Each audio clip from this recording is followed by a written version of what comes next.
बलौदाबाजार जिले के नए कलेक्टर केएल चौहान ने आते ही समस्त विभागों के जिला अधिकारियों से परिचय प्राप्त कर मौजूदा फ्लैगशिप के बारे में जानकारी प्राप्त की। उन्होंने 1-to-1 अधिकारियों से रूबरू किया। उन्होंने पहले संयुक्त कलेक्टर, डिप्टी कलेक्टर सहित समस्त विभागों के जिला प्रमुखों से मुखातिब किए, जहां साथ ही उन्होंने कल समय सीमा की बैठक में एजेंडे संबंधित महत्वपूर्ण निर्देश दिए।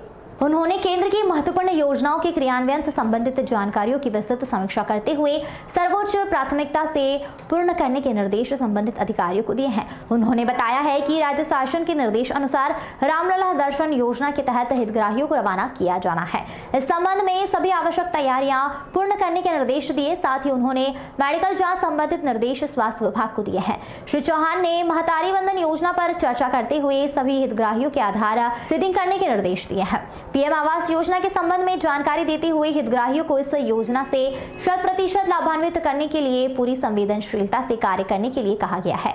उन्होंने कहा कि प्रधानमंत्री आवास योजना शासन की महत्वाकांक्षी योजना है। इसके क्रियान्वयन में किसी भी प्रकार की लापरवाही एवं अनियमितताएं बर्दाश्त नहीं की जाएगी। इसी प्रकार उन्होंने पीवीटीजी समुदाय के वृद्धजनों को पेंशन योजना से 100% लाभान्वित करने के निर्देश दिए। गांव में सर्वे सूची बनाने तथा जल जीवन मिशन के कार्यों को प्राथमिकता से पूर्ण कराने के निर्देश दिए। उक्त बैठक में विभाग लंबित आवेदनों के बारे में विस्तृत जानकारी ली, जहां राज्य सरकार की सर्वोच्च प्राथमिकता वाले कार्यक्रमों एवं आयोजनों पर विशेष ध्यान देने को कहा है। इस दौरान जिला पंचायत सीएमओ नम्रता जैन, सहायक कलेक्टर नम्रता चौबे सहित सभी विभागों के जिला अधिकारीगण उपस्थित रहे। Bureau report.